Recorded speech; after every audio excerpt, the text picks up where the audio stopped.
El aire tenía el sabor del metal viejo y de recuerdos que nadie quería tocar. Un pulso azul cruzó el horizonte y todo lo conocido se hizo pequeño.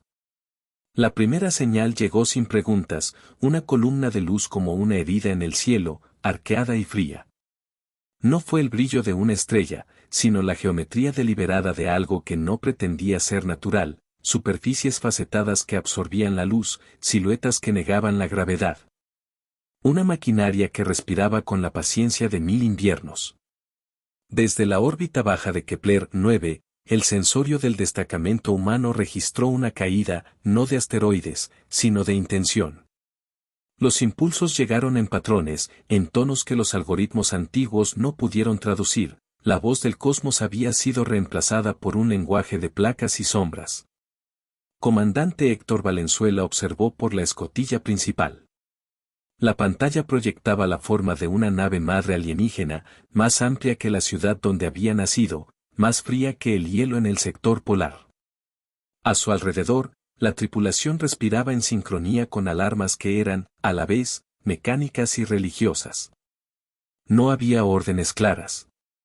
Solo la explicación primitiva de la especie humana, actuar. El recibimiento no fue un ataque de amor, sino de cálculo. Sondas descendieron, desplegaron redes de luz que cortaban la noche y desactivaron las comunicaciones locales. Pueblos enteros se apagaron como si alguien hubiera pasado la mano por un tablero. Las cámaras mostraron campos en silencio, animales que dejaron de moverse, antenas dobladas como espigas de metal. La retórica entre los líderes coloniales osciló entre negación y estupor. La prensa aún buscaba titulares mientras la gente ya se contaba historias de pérdida como si fueran plegarias. La sombra del imperio alienígena, la cosa que se anunciaba con nombre propio solo en los archivos militares, no era sutil. Se llamaban a sí mismos con una serie de clics que resonaban en la habitación como rachas de vidrio. Para los sistemas automáticos globales, el término quedó como una etiqueta provisional, el conjunto. Lo que el conjunto reclamaba no era territorio. Reclamaba recursos de una manera que no distinguía entre vida y estructura, reclamaba atmósferas, magnetismos, memorias humanas impregnadas en la roca. La gente del valle lloró por lo que sabía perder. No hubo escenas grandilocuentes, hubo rutinas truncadas, una abuela que dejó de cantar una nana, un niño que no encontró su pelota. Pequeñas resistencias surgieron instintivas, granjeros que apagaron sus generadores, radioaficionados que intentaron entablar contacto. Sacerdotes de un futuro laico que encendieron fogatas en las plazas para demostrar que algo del mundo seguía caliente. El miedo se transformó en preguntas y luego en rabia. Pero primero, en esa primera noche, hubo una comprensión instintiva, nadie venía a ayudarles. Los observatorios más distantes registraron flotas que se alejaban, ojos que miraban pero no intervenían. Los mapas políticos se llenaron de frases evasivas. Embajadas de sistemas neutrales declararon reservas protocolares. El Consejo Interplanetario lanzó comunicados con palabras suaves, no hay confirmación de hostilidad intencional. Las palabras eran flemas frente al silencio que descendía sobre las colinas. Héctor recordó una fotografía suya en blanco y negro, niño en una calle rota de Ciudad de México, abrazando una guitarra rota, la madre detrás, con la mirada de quien promete volver siempre. Era un recuerdo pequeño que ocupaba un gran espacio en su pecho. Esa memoria fue el motivo por el que no aceptaría la pasividad. La voluntad humana no perdona la pasividad. Los equipos de inteligencia descubrieron algo más inquietante. El conjunto no aceptaba rescates. Consumía el potencial de las cosas, extrayendo no solo minerales sino fuerzas latentes, capacidad de recuperación, la habilidad de un pueblo para recordar. Era como si pudieran perforar el acto de recordar y venderlo a otros mundos. Las colonias que perdían memoria desaparecían más rápido que las que solo sufrían destrucción física. Héctor entendió la escala del peligro. No era solo un planeta que corría riesgo, era la posibilidad de que una conciencia colectiva humana fuera, lentamente, extraída y archivada por un extranjero que no comprendía el valor de los pequeños rituales. La fragilidad de la memoria humana era el verdadero objetivo. Bajo esa comprensión, el miedo mutó en algo más afilado, la urgencia de un gesto que diría al universo que la humanidad no iba a ceder. El conjunto había calculado probabilidades y encontró masa blanda. No previó la malicia antigua y rudimentaria que aparecía en la especie humana cuando alguien le quitaba su canto. Fue ese gesto lo que encendió la chispa inicial para lo que vendría. Los mensajes de ayuda que no llegaron se amontonaron en servidores. Cada archivo era una súplica, coordenadas, nombres, fotografías de hijos. Los relojes seguían corriendo. Y en un puente orbital, Héctor hizo algo que jamás imaginó en su carrera, volvió la nave hacia la atmósfera y ordenó descender. La decisión fue ilegal en los protocolos, torpe para los analistas, impensada para los diplomáticos. Fue humana. El universo contuvo el aliento. La Tierra no hablaba con la voz que recordaban los viejos relatos, el eco era diferente, más áspero. Kepler 9 estaba lejos de la Tierra en tiempo, pero cerca en las decisiones, habían heredado el deber de actuar. La flota humana que se aproximó no era la de los viejos cuentos de héroes, era una amalgama de civiles armados con convicciones, científicos con brazos de metal, mineros que aún olían a tierra fresca. Cada nave llevaba marcas de origen, banderas, grafitis, nombres rayados. Todo eso daba una sensación de un ejército improvisado que llevaba consigo la vida de millones de historias inconclusas. Al descender, Héctor vio la magnitud del conjunto. Era un tapiz mecánico cuyos tentáculos extendidos buscaban centros de memoria, bibliotecas, plazas con estatuas destruidas, archivos genealógicos. Sus ondas incubaban estructuras que imitaban dispositivos humanos, no para hablar sino para observar cómo la gente se sujetaba a sus propias pequeñas ceremonias.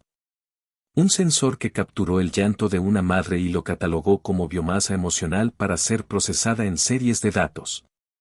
El horror tenía un rostro burocrático. La estrategia humana debía ser igualmente humana, improvisación, engaño, sacrificio.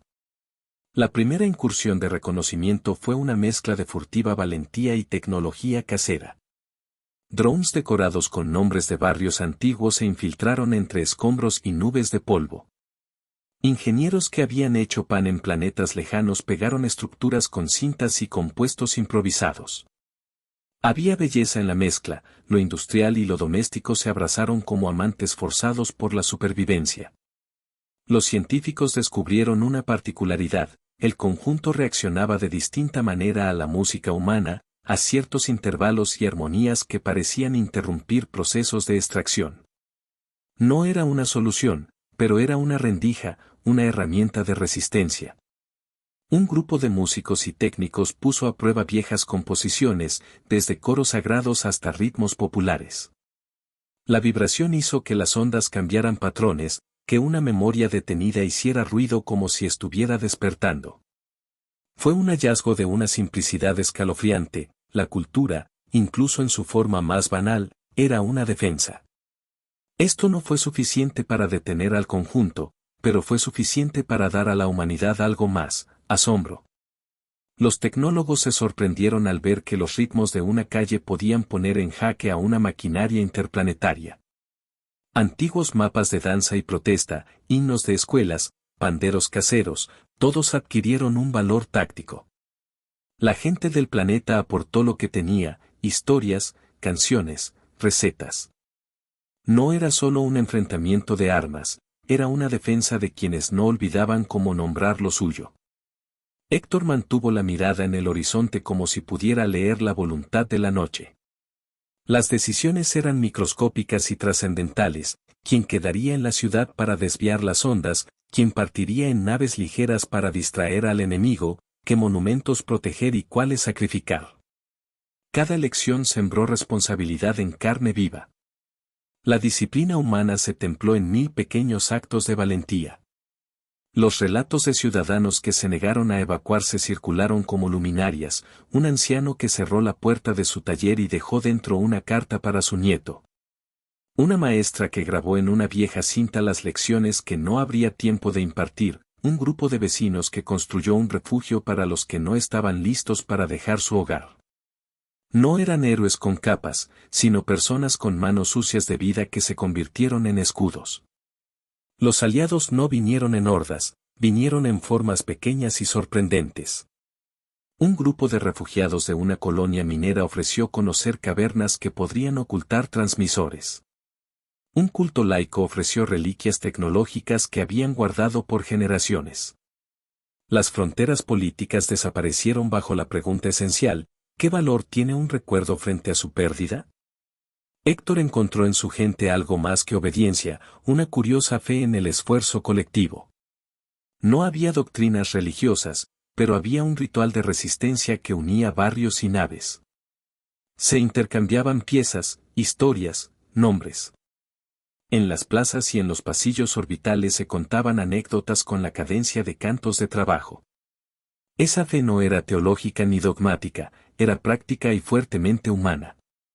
Una noche, después de una operación particularmente costosa, Héctor estuvo solo en la cubierta. Miró un dispositivo que había traído desde su casa, una fotografía plastificada de su hija, con las manos en la cintura, desafiante ante una cámara. Sus dedos rozaron la imagen como si se pudiera transferir calor. Fue la promesa que lo mantuvo firme en decisiones imposibles. Los nombres no se olvidan porque los pronunciamos, se sostienen porque alguien los recuerda. El descubrimiento de la música como arma, la cohesión entre desconocidos, la valentía cotidiana, todo eso reconfiguró la idea de guerra. No era solo destrucción de máquinas, era la defensa de la fragilidad humana.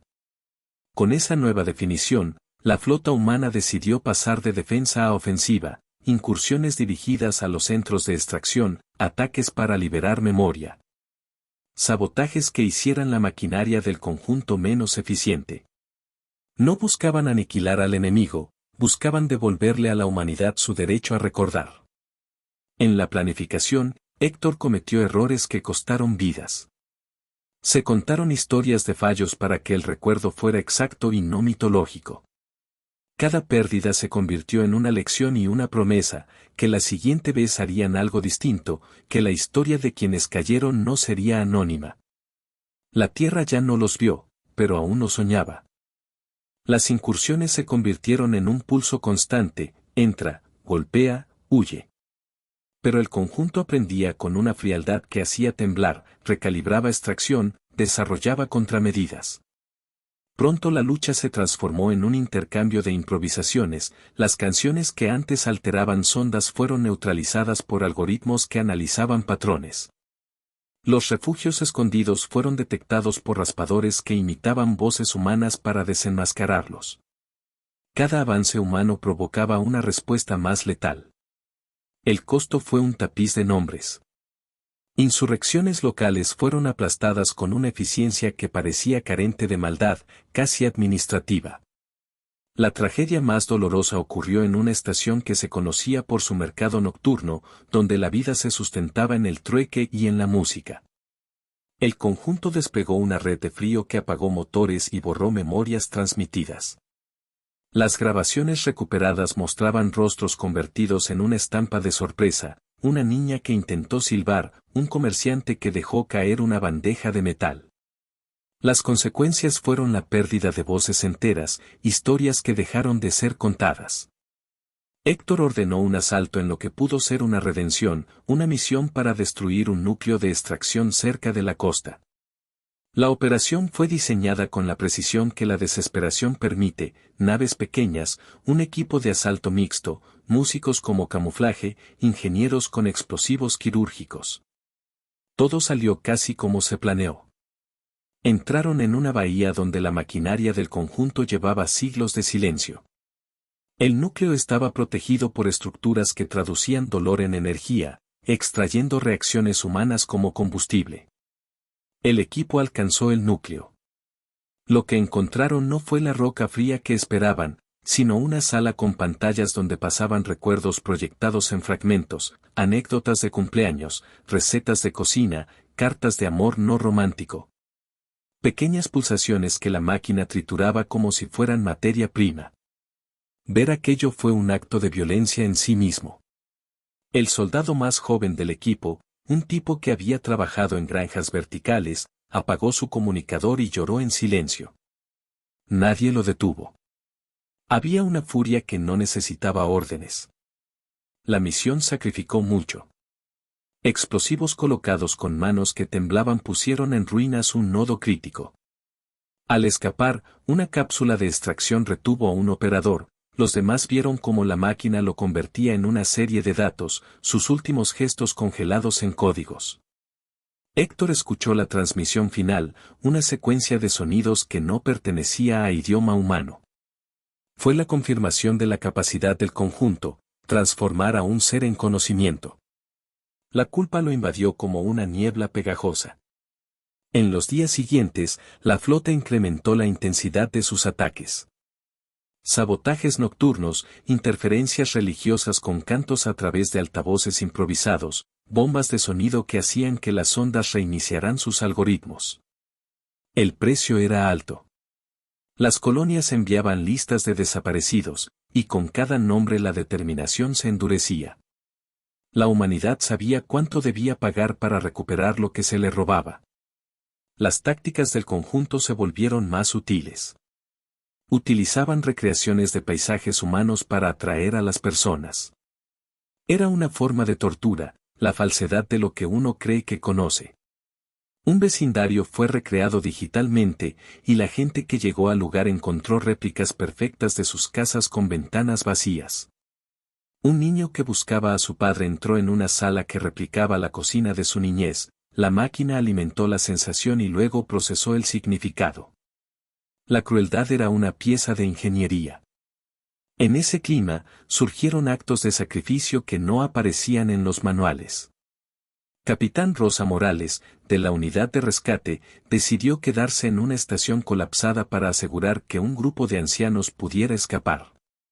Su cuerpo fue encontrado días después entre escombros, con su mano aún apretando una bolsa de recuerdos. Otra vez, la narrativa militar se encontró con la biografía ordinaria de los humanos, personas que no buscaron la gloria sino que se quedaron para garantizar que otros recordaran. Sus historias fueron inscritas en placas improvisadas y se convirtieron en faros de conducta. Héctor recibió cartas y objetos durante la campaña, una partitura con marcas de manos quemadas, una vieja radio que seguía cantando una canción de cuna, un mechón de cabello trenzado con la promesa de volver. Cada artículo añadía una capa de humanidad a su liderazgo. No eran adornos, eran compromisos. Le recordaban que su lucha no era por banderas, sino por voces que todavía no se habían callado. La tensión alcanzó un punto en el que la moral colectiva oscilaba entre la esperanza y la desolación. Un reporte técnico mostró que el conjunto podía absorber la resistencia cultural hasta un umbral. Más allá de ese umbral, las máquinas empezaban a comportarse de forma errática, como animales heridos. Los estrategas lo llamaron la pausa de saturación. Era una oportunidad peligrosa. Si los humanos podían sostener esa presión hasta el colapso parcial del conjunto, habría una ventana para un golpe decisivo. Héctor planeó el golpe con la mezcla de cautela y arrojo que define a los días finales de una guerra. Movió recursos, convocó a músicos, diseñadores, ex policías rurales y científicos con manos que olían a aceite. La operación requería sincronía perfecta. La escucha de la ciudad era clave, se debía sostener una cantata de resistencia a través de miles de transmisores mientras equipos cortaban las líneas de extracción. Era una función que exigía artistas y soldados en la misma escena.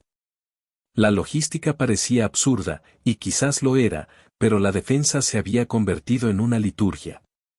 En ese momento, cuando la presión era máxima y las pérdidas recientes pesaban en la conciencia colectiva, la noche del golpe llegó. Las plazas se llenaron de gente que no había entrenado para la guerra, pero que había practicado resistencia en pequeñas dosis. La música y el ruido humano se extendieron como el rugido de un pueblo entero. El silencio aprendió a gritar. La sincronización fue una mezcla de precisión militar y caos hermoso. Miles de transmisores, desde antenas improvisadas hasta altavoces de mercado, transmitieron líneas melódicas que interferían con las ondas del conjunto. Eran canciones viejas y nuevas, himnos de escuelas, pianos lejanos, tambores de mano, silbidos de tren. La interferencia no destruyó las máquinas de inmediato, pero las forzó a recalibrar y a gastar energía. En esos minutos, los equipos de asalto humanos atacaron los núcleos más vulnerables. La furia humana tenía una textura distinta a la de los libros. No era ciega, era un cálculo caliente de emociones y consecuencias. La flota lanzó drones que simulaban hartazgo, proyectando sonidos de mercados y celebraciones en un radio amplio, arrastrando la atención del conjunto. Bajo esa pantalla, unidades mínimas se infiltraron en estructuras y colocaron cargas que, una vez detonadas, desorganizaron patrones de extracción. El plan no contaba con que el conjunto respondería con violencia visible. Una masa de máquinas emergió en la costura entre la ciudad y la bahía. Eran estructuras en espiral, brillando con un plasma interno que cortaba como cuchillas. En su centro, un núcleo que respiraba. Héctor observó la escena desde una de las naves más cercanas, sintiendo la vibración de la detonación distante.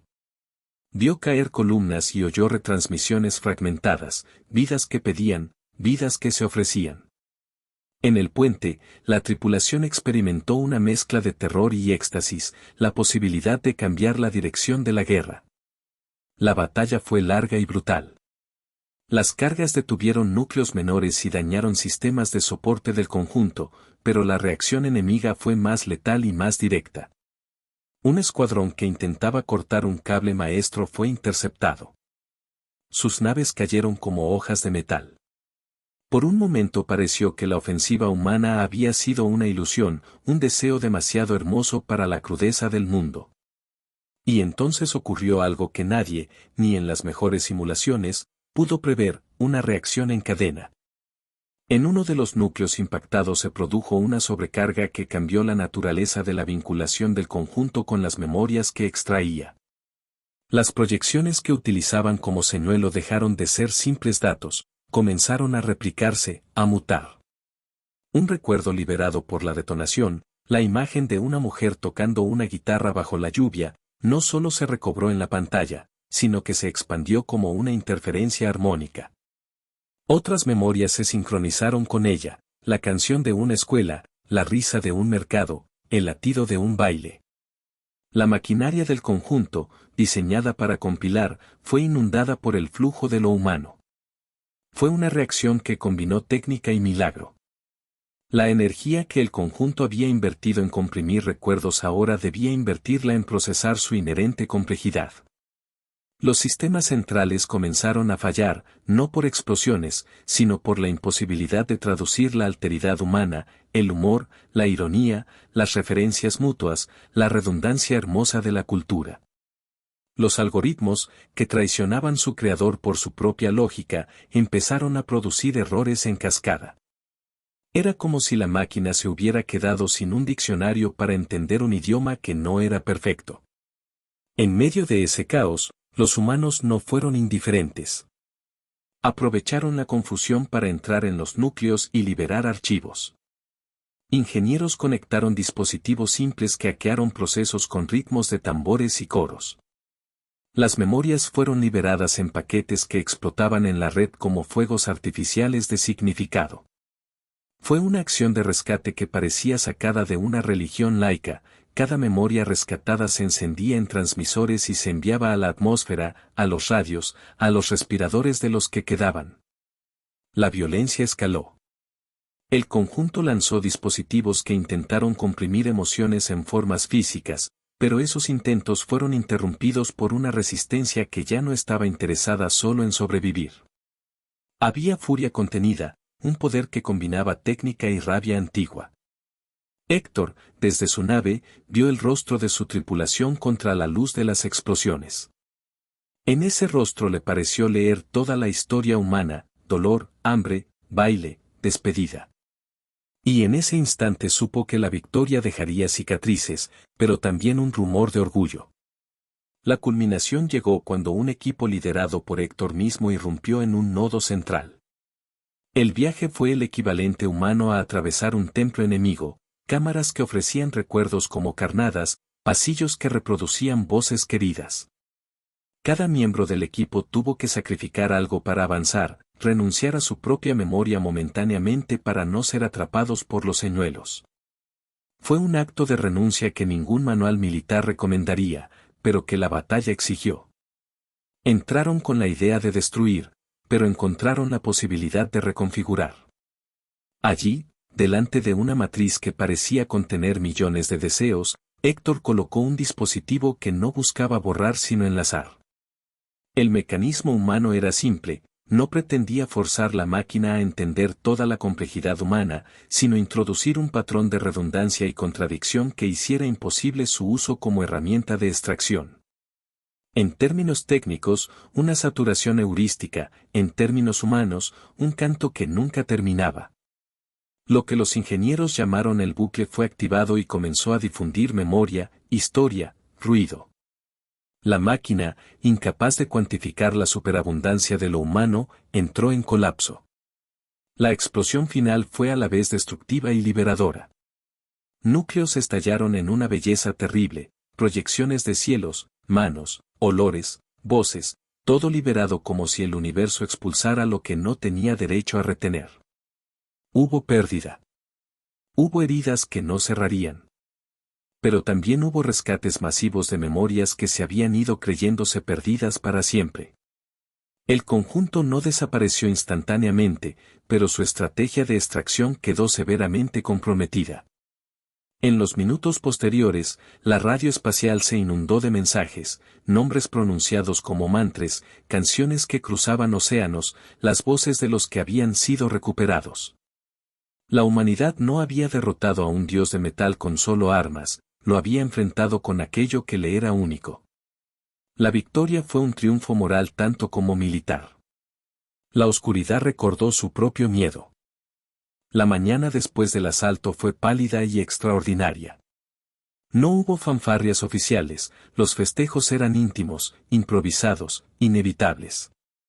Gente en plazas tocaba instrumentos destrabados, niños corrían con cintas que habían sido recuperadas de entre los restos, ancianos abrían cajas con cartas que volvían a ser legibles.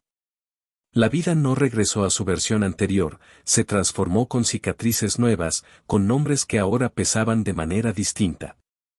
Hubo un reconocimiento que no cabía en medallas.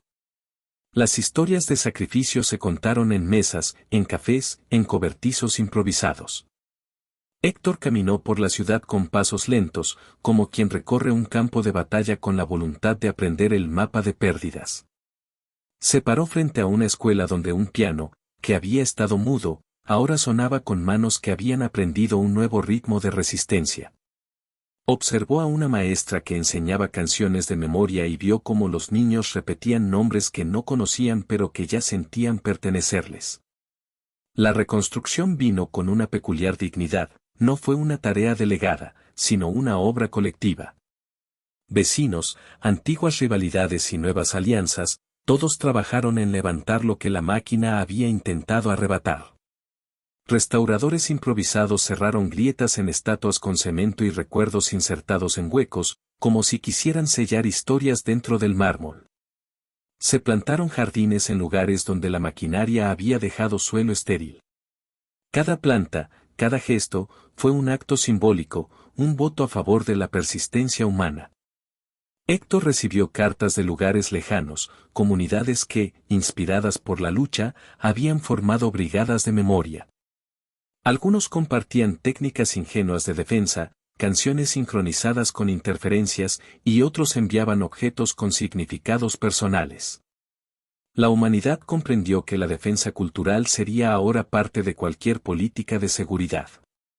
Los consulados comenzaron a archivar no solo datos técnicos sino cantos y recetas, retazos de función doméstica que demostraron ser armas contra la deshumanización.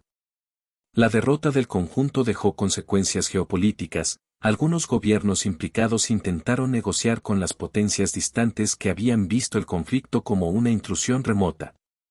Hubo tribunales, investigaciones y políticas nuevas que protegieron autenticidad cultural y memoria colectiva. Pero la verdadera lección no nació de decretos, nació de prácticas cotidianas. Se incorporaron rituales de protección cultural en los planes de defensa, las escuelas enseñaron canciones antiguas junto con matemáticas de enjambre. La guerra había cambiado el currículo del futuro. Los sobrevivientes reconstruyeron un monumento improvisado en la plaza central, no un coloso de metal, sino una pared cubierta de objetos, una guitarra, una moneda oxidada, cartas, fotos. Colocados por manos que querían recordar a quienes se habían quedado. No era un memorial grandilocuente, era una colcha de retazos. Las generaciones siguientes acudirían a ese muro para leer nombres y escuchar historias en altavoces que transmitían voces rescatadas. La memoria se volvió pública y, por ello, más difícil de arrebatar. Héctor dejó de ser solo comandante para convertirse en custodio de promesas. Su nombre quedó asociado a decisiones polémicas y necesarias. No fue celebrado como un mesías, fue contado con la ambivalencia que merecen los que lideran en tiempos duros. En privado, guardó objetos que le habían sido dados, una partitura con manchas de café, un trozo de madera con la firma de un niño, una foto de una mujer tocando guitarra bajo la lluvia. Eran recordatorios de que la victoria se había pagado con maravillas pequeñas y pérdidas irreparables.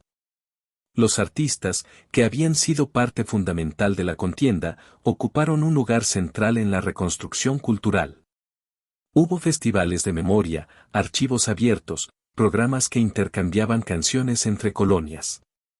Lo que antes pudo parecer marginal pasó a ser pilar de la identidad. La defensa ya no era solo cuestión de misiles y escudos, era la custodia de aquello que hace que un pueblo se reconozca, su humor, sus recetas, sus cuentos para dormir. El tema de la legacy, la herencia que dejamos, se discutió en todos los foros posibles. ¿Qué se debe salvar para que una cultura no sea borrada? La respuesta práctica fue también material, se guardaron bibliotecas en redundancias físicas y en redes dispersas, se entrenó a guardianes de memoria que serían parte de contingentes de defensa cultural. Hubo un cambio en la manera de entender la soberanía, ya no solo fronteras y recursos, sino la potestad sobre la propia historia. En los años siguientes, los archivos recuperados dieron frutos inesperados. Canciones olvidadas se convirtieron en himnos de solidaridad, historias de mercado sirvieron como manuales para la reconstrucción urbana. La humanidad aprendió a amar y proteger sus pequeñas cosas con la misma ferocidad con la que, en otro tiempo, habría protegido sus fronteras. La guerra enseñó que las grandes batallas se ganan con actos diminutos, con una taza de café compartida después de una noche de vigilancia, con una carta que se escribe para que otros la lean. El resto del universo observó con una mezcla de asombro y recalculación. Algunas civilizaciones neutrales comenzaron a revisar sus políticas de no intervención, otras enviaron delegaciones para aprender cómo proteger la memoria cultural. La fama humana creció no por un sacrificio temerario sino por la demostración de que la especie había algo que no se dejaba medir en segmentos, el entrelazado de nombres, gestos y canciones que conforman su verdad. Héctor, en el atardecer de su carrera, se sentó en la plaza donde todo había comenzado. A su lado había una niña que jugaba con una lata, golpeándola como si fuera un tambor. Le recordó a su hija en la vieja fotografía. Observó cómo los vecinos compartían pan. No hubo discursos grandilocuentes. Solo gestos pequeños. Los humanos no rezan. Actúan. Las generaciones recibirían esa historia con sus distorsiones, con sus mitos. Algunas versiones exagerarían su papel, otras lo minimizarían. Pero la verdad persistiría en las cosas materiales, las canciones que continuaron sonando, las cartas que fueron leídas en voz alta, las placas con nombres que los niños señalaban durante las excursiones escolares. La herencia se volvió palpablemente corpórea. Hubo momentos de nostalgia que punzaban con una dulce amargura, viejos soldados que volvieron a tocar instrumentos que no habían usado en años. Una mujer que encontró una caja con fotos de su madre y la dejó en un banco público para que otros la miraran. Esos actos eran pequeñas ceremonias que mantenían viva la lección, que la memoria es a la vez un acto privado y un bien común. La tierra ya no los vio, pero aún los soñaba. Y en la quietud que siguió a la tormenta, Héctor entendió algo más sutil: la victoria no pacificó el miedo, pero enseñó cómo sostenerlo. La humanidad había descubierto que su mayor defensa no era la construcción de armas más destructivas, sino la preservación y la difusión de lo que hace a cada comunidad única. Había nacido una política nueva, un pacto tácito entre generaciones: cuidar las pequeñas cosas con la ferocidad de un pueblo que ya había aprendido a perderlos. En los años venideros, cuando nuevas amenazas aparecieran en mapas lejanos, el ejemplo de Kepler 9 serviría de manual: movilizar a la gente, proteger canciones, asegurar recetas, documentar nombres. Porque la guerra había probado que la humanidad no solo defendía tierras o recursos, defendía el derecho a ser recordada. La promesa quedó inscrita en la memoria colectiva, inalterable y luminosa. Vinieron por un planeta, pero despertaron a una especie.